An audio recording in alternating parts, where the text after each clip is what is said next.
നീ ഇവിടെ നിന്ന് ഈ ഫോണും നോക്കി നിൽക്കുകയാണ്. എന്തായി? എന്തുണ്ട്? എടാ ഒന്ന് മറ്റേ സജി ആശുപത്രിയിലടാ ഒന്ന് കാണാൻ പോണം. അവൻ വന്നാ? ആ അവൻ ഒന്ന് ഷിപ്പിൽ പോയതല്ലേ?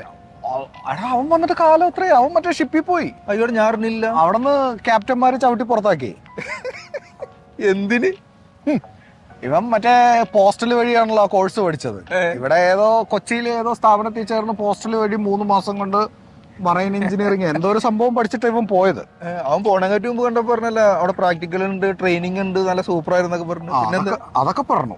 പക്ഷെ ഇതിനകത്ത് പറ്റിയെന്ന് പറഞ്ഞു കഴിഞ്ഞാൽ പുള്ളി എന്ത് ചെയ്തെന്നോ, കപ്പലിൽ ചെന്നു. അവിടെ ഏതോ ക്യാപ്റ്റന്റെ ഏതോ ക്യാബിനിലെന്തോ മറ്റേ AC വെന്റിന്റെ ഫാൻ വർക്ക് ആകുന്നില്ലെന്നോ അങ്ങനെ എന്തോ പറഞ്ഞിട്ട് ഇവനെ വിളിച്ചു. അപ്പം ഇവര് ടെക്നീഷ്യന്മാരെല്ലാം പോയി നോക്കി. അപ്പൊ ഇവൻ ബുദ്ധിമാനല്ലേ, ഞാൻ പറഞ്ഞു വേണ്ട സാർ ഞാൻ തന്നെ ഹാൻഡിൽ ചെയ്തോളാം എന്ന് പറഞ്ഞിട്ട് ഇവൻ തന്നെ അതിലേക്ക് കറങ്ങി നടന്നു വെച്ചിട്ട് ഇവൻ താഴെ ചെന്ന് നോക്കാൻ നേരം എന്ന് പറഞ്ഞു കഴിഞ്ഞാൽ AC വെന്റിന്റെ ഫാൻ ഇവൻ നോക്കിയിട്ട് കണ്ടില്ല. ഇവൻ താഴെ ചെന്ന് നോക്കാൻ നേരം ഉണ്ട് ഫാന് വെള്ളത്തിൽ കിടക്കുന്നു. ഏത്? മറ്റേ പ്രൊപ്പല്ലർ മണ്ടൻ.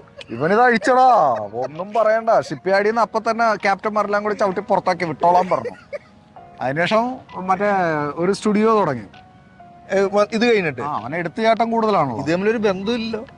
അവൻ അവിടെ നിന്ന് വെല്ലു വിളിച്ചിട്ടാ വന്നെ, ഞാൻ വലിയ DOPist ആണ്, ഇനി നീയൊക്കെ തിയേറ്ററിൽ വന്നിരുന്ന എന്റെ സിനിമ കാണൂടാ, എനിക്ക് കപ്പലിൽ പണിയില്ലെങ്കിൽ എനിക്ക് സിനിമ എടുക്കാൻ അറിയാടാന്ന് പറഞ്ഞിട്ട് വന്നിട്ട് സ്റ്റുഡിയോ തുടങ്ങി. ഏതോ കൂട്ടുകാരൻ്റെ ഒരു കല്യാണമൊക്കെ ചെയ്ത് അടിപൊളിയാക്കി. പക്ഷെ എന്ന് പറഞ്ഞാൽ മറ്റേ സനീഷ് ഉണ്ടല്ലോ, അവന് കൊണ്ട് എഡിറ്റിന് കൊടുത്തു.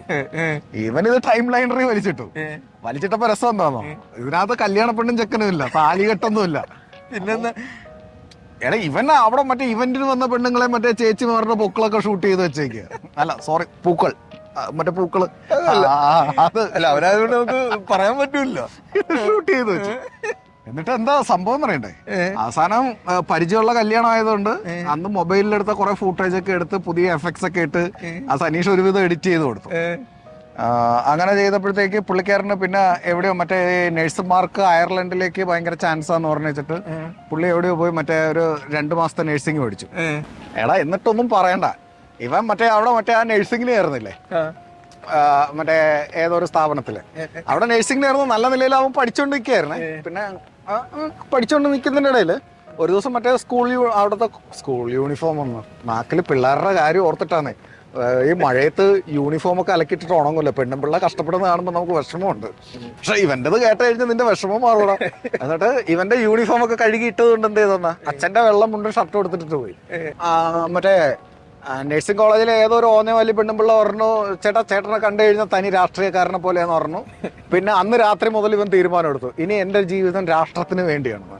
ആ വെള്ളമുണ്ടും ഷർട്ടും അവൻ അച്ഛന് കൊടുക്കാതെ അവൻ തന്നെ ഇട്ടുകൊണ്ട് നടന്നു. അതായത് അടുത്ത പരിപാടി. എന്നിട്ട് രസം കേക്ക്, ഇവനെ ലാസ്റ്റ് നാട്ടിലെ പാർട്ടിക്കാർക്കൊക്കെ ഇഷ്ടപ്പെട്ടു. എല്ലാവരുടെ കാര്യത്തിൽ ഇവൻ ചെയ്യുന്നുണ്ടല്ലോ. അപ്പൊ പാർട്ടിക്കാർ എടാ നീ ഞങ്ങളുടെ കൂടെ കൂടിക്കോടാ നല്ലതാന്ന് പറഞ്ഞു. അങ്ങനെ ഇരുന്നപ്പോൾ മറ്റേ കൊച്ചിന്റെ ഒരു ഓപ്പറേഷൻ നടത്തിയ ഒരു ഹോസ്പിറ്റലിന്റെ ഒരു കേസ് ഉണ്ടായിരുന്നു. അവിടെ എന്തോ നിരാഹാരം എന്തോ നടത്താൻ പാർട്ടിക്കാർ തീരുമാനിച്ചെന്ന്. അങ്ങനെ ഇവൻ അങ്ങോട്ട് പോയതാ.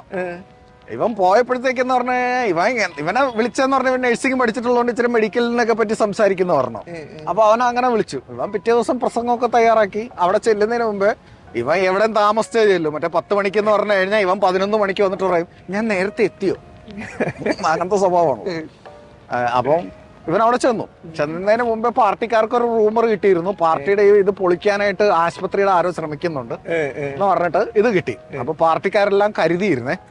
ഇതിനകത്ത് രസം പറ്റിയെന്ന് പറഞ്ഞു കഴിഞ്ഞാല് ഈ പാവം ഉണ്ടല്ലോ, ഇവിടെ നിന്ന് പോകുമ്പോഴത്തേക്കുണ്ടല്ലോ ഒരു 50 പൊതിച്ചോറൊക്കെ ആയിട്ടാ പോകുന്നത്. പരിപാടി കഴിയുമ്പോ എല്ലാവർക്കും തിന്നാലോ എന്ന് വെച്ചിട്ട് ഈ പൊട്ടം പ്രസംഗം കഴിഞ്ഞ ഉടനെ എടുത്ത് വെച്ചിട്ട് എന്ത് ചെയ്തെന്ന് എല്ലാവർക്കും വിതരണം നടത്തി. പ്രസംഗം കഴിഞ്ഞ ഉടനെ പറഞ്ഞു ഞാൻ എല്ലാവർക്കും പൊതിച്ചോറ് കൊണ്ടുവന്നിട്ടുണ്ട്, അത് കഴിച്ചിട്ടേ പോകാവൂന്ന്. പാർട്ടിക്കാരെടുത്തിട്ട് ഇടിച്ചടാ. ഇപ്പൊ ആശുപത്രി കിടക്ക. ഇപ്പൊ പറയുന്നത് എന്താന്നാ, മറ്റേ കോയമ്പത്തൂര് മറ്റേ ഉക്കടം മാർക്കറ്റിൽ പോയിട്ട് മറ്റേ വണ്ടിയുടെ എക്സ്ട്രാ ഫിറ്റിങ്സ് കൊണ്ടുവന്ന് വിറ്റാലോ. എന്തിനീ കിടക്കണവൻ? എനിക്ക് പ്രാന്തല്ലോ. ഒരു കാര്യം ചെയ്യാം, എന്തായാലും വെറുതെ ഇരിക്കുകയാണെങ്കിൽ നീ കൂടെ വാ, നമുക്ക് പോയെന്ന് കാണാം. അവനെ പോയി കണ്ടു നമുക്ക് അടി വാങ്ങിച്ചു തരുമോ? അതെന്തായാലും വാങ്ങിച്ചു തരും. ഇനിയിപ്പോ ഇന്നിപ്പോ ഉക്കടം മാർക്കറ്റിലായിരിക്കുന്നത്. അതിനു മുമ്പ് പറഞ്ഞെന്ന് പറഞ്ഞു കഴിഞ്ഞാൽ ഈ പരിക്ക് പറ്റി കിടക്കുന്നവർക്ക് മറ്റേ കോട്ടന്റെ ആവശ്യമുണ്ടല്ലോ, ഈ സാധനം നമുക്ക് ഇറക്കുമതി ചെയ്താലോ.